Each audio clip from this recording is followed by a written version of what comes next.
Hello and welcome! Today is my Lapras solo run. I've always liked this Pokemon since seeing it in the anime. I mean, who wouldn't love this cool and powerful sea monster?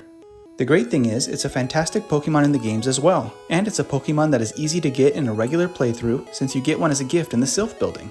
Let's see some love in the comments for this majestic beast and let's get into the run. As we get started here, I wanted to talk a little bit about some of the specifics about my runs that I haven't covered yet.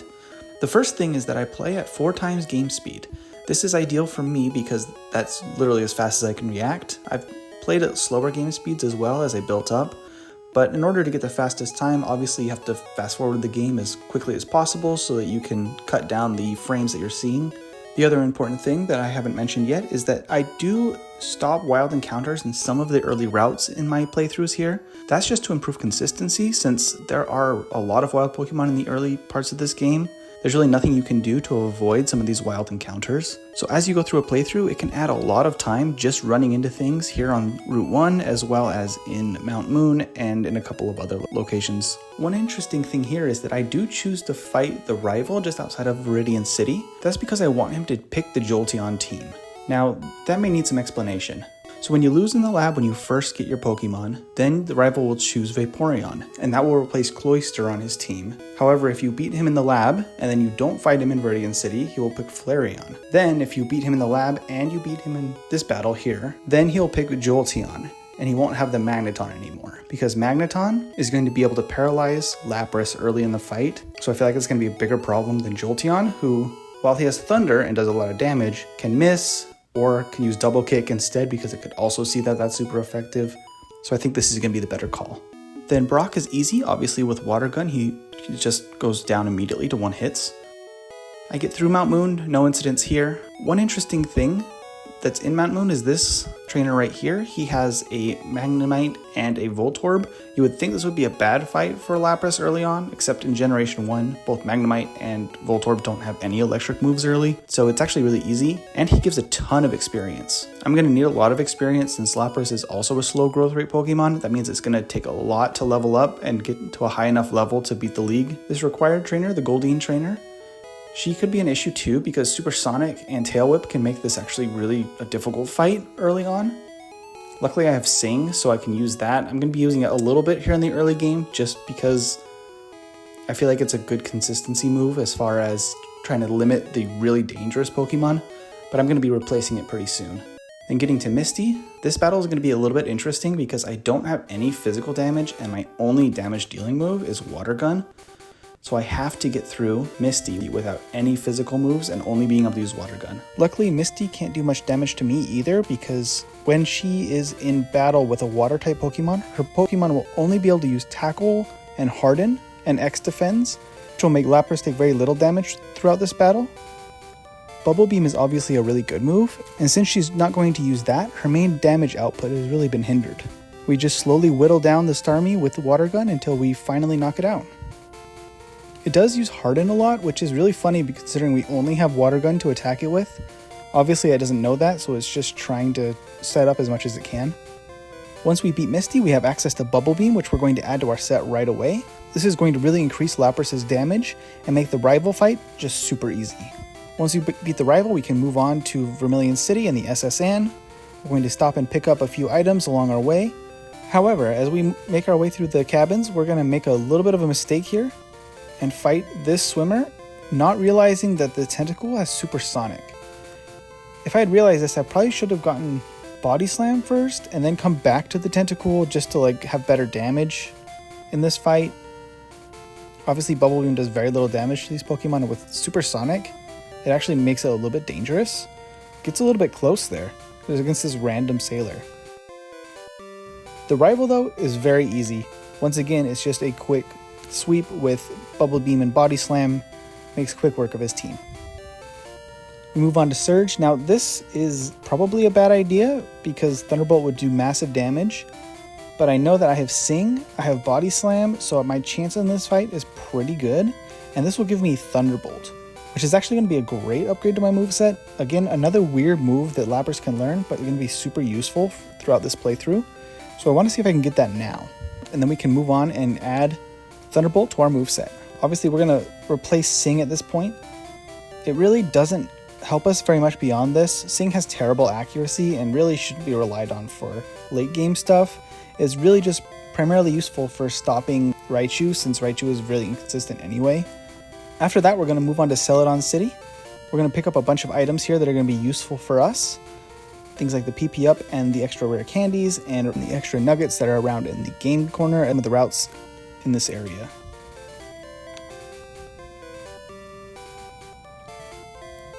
As we can see, Lapras's base stats just make it so strong, even though its level is actually a little low for this point in the game, and that's due to it being a slow growth rate Pokemon. We're going to stop by in Saffron City and get Psychic as well. Psychic is another odd thing that Lapras can learn, but it's going to be a good coverage move for this moveset. The main threat that's going to come up later is going to be Blaine that needs water moves, and we'll get to that later.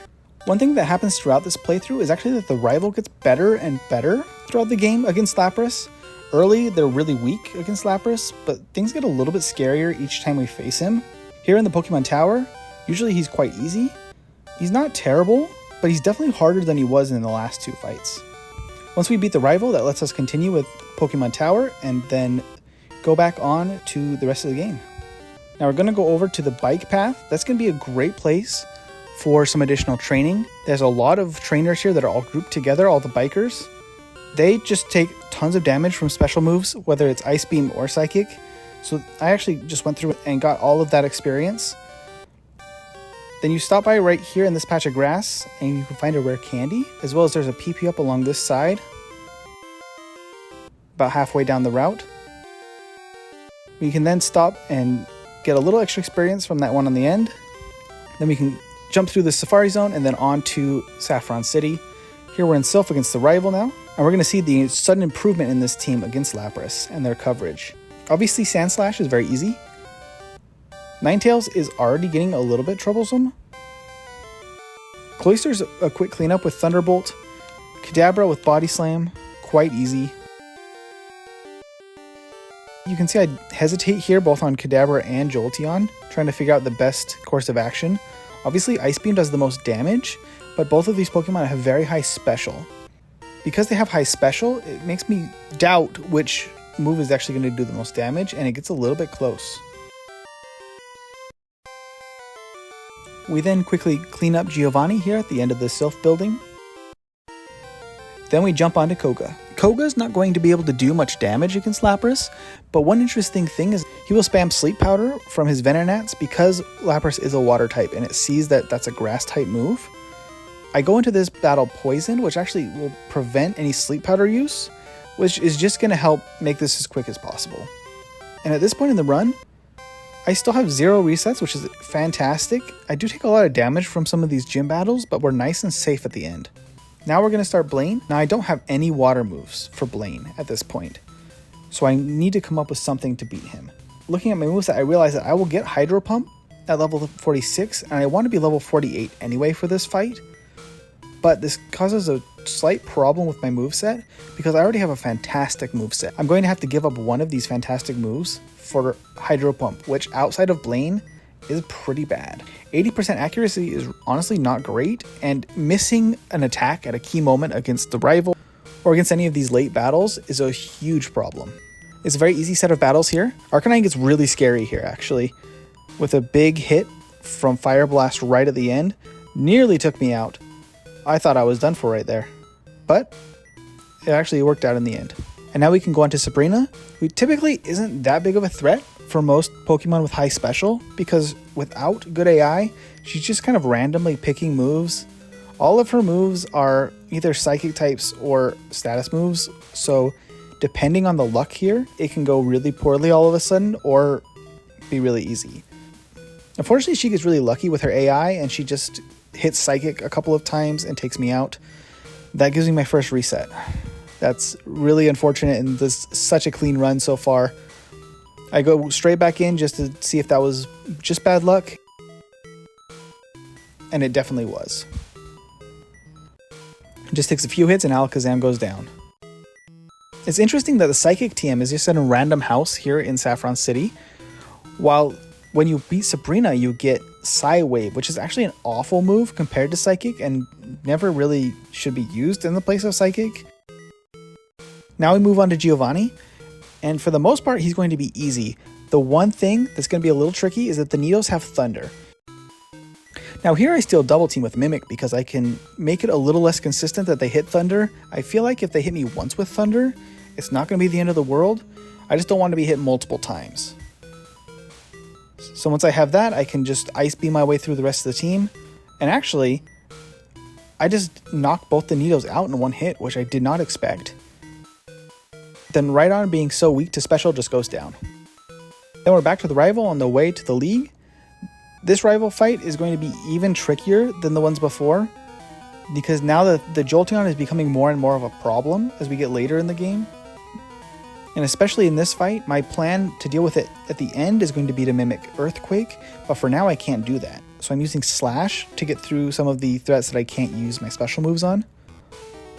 Once again, Cloyster and Kadabra are quite easy. They just go down to a single hit. But Jolteon is really scary, especially going into it this low. I had to kind of think again what I wanted to do here. Luckily, Thunder misses in a key moment, and then I get the knockout. Now we go into the Elite Four, and we can start our battle with Lorelei. Lorelei is actually really easy for any Pokemon that no Thunderbolt and can learn Mimic, because as long as you can Thunderbolt your way through Dugong and Cloyster and steal Amnesia from Slowbro, this is a very easy fight. The problem is if you have a tough time resisting ice moves, but Lapras has no problem there. Honestly, a physical move against Jinx might have been nice here, but I have enough special at this point that I just knock it out anyway, which is actually really good to see. Lapras is easy, and we're through. Obviously, Bruno is a breeze. We don't really even need to talk about him. He's so easy. Agatha, though, is always really interesting. I can Mimic Substitute here, which is a standard strategy to get through this with any Pokemon that you don't want getting messed up with Confusion if you're going to require multiple hits to get through any of her Pokemon.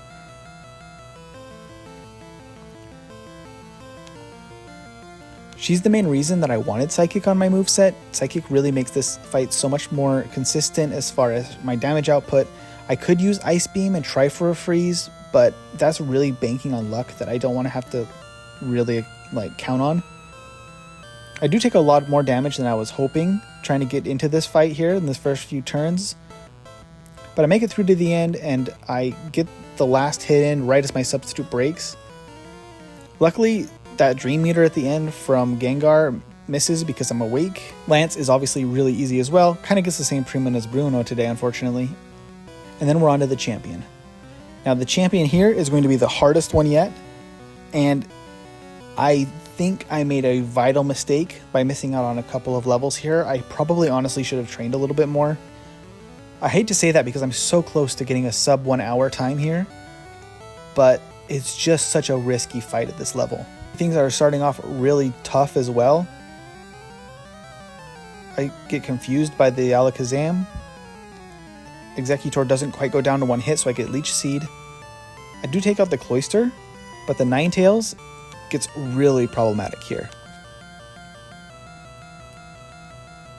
See, the champion is set up really well with a combination of Leech Seed, Clamp on the Cloyster, and Fire Spin on the Ninetales to just trap you in this awful spot where you can't move, you can't knock them out, you just take damage every turn, just a little bit at a time. It heals them. It's just a terrible situation to be in. And unfortunately, Lapras just gets stuck here and just can't do anything. And with the Leech Seed and the early confusion slowing me down, it's just a recipe for disaster, and I get my second reset.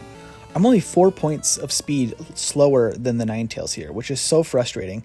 If I was a little bit faster, just a few more levels, I'd be faster than the Ninetales. I couldn't get trapped in the Fire Spin and we'd be fine. I should make a mental note of that speed, the 141, but that's just a really tough luck on this run. Going back into it though, I get much better luck against the Sandslash and the Alakazam. I take a little bit of damage, but no confusion. No weird issues here at the beginning. I can rest at the Executor. Because I'm a water type, Executor thinks that it should just use Leech Seed forever, which is kind of a funny interaction. Luckily I get the crit as well to knock him out, so I'm really high health going into the Cloyster. I do have Leech Seed though, and I still am set up to get hit by Fire Spin because I cannot outspeed. Luckily, There's a miss on Fire Spin because it only has 70% accuracy, and a second miss in a row, which will let me knock it out. I get hit by the Thunder Wave from Jolteon. I'm fully paralyzed twice, but I finally get the Earthquake in, and it goes down. Such a lucky win, but we did it. We made it through with the sad time of 1 hour and 1 minute with 29 seconds. So close to under an hour. The total game time was 3 hours and 56 minutes. If you like and subscribe, we may do this again in the future or suggest other challenges you want to see.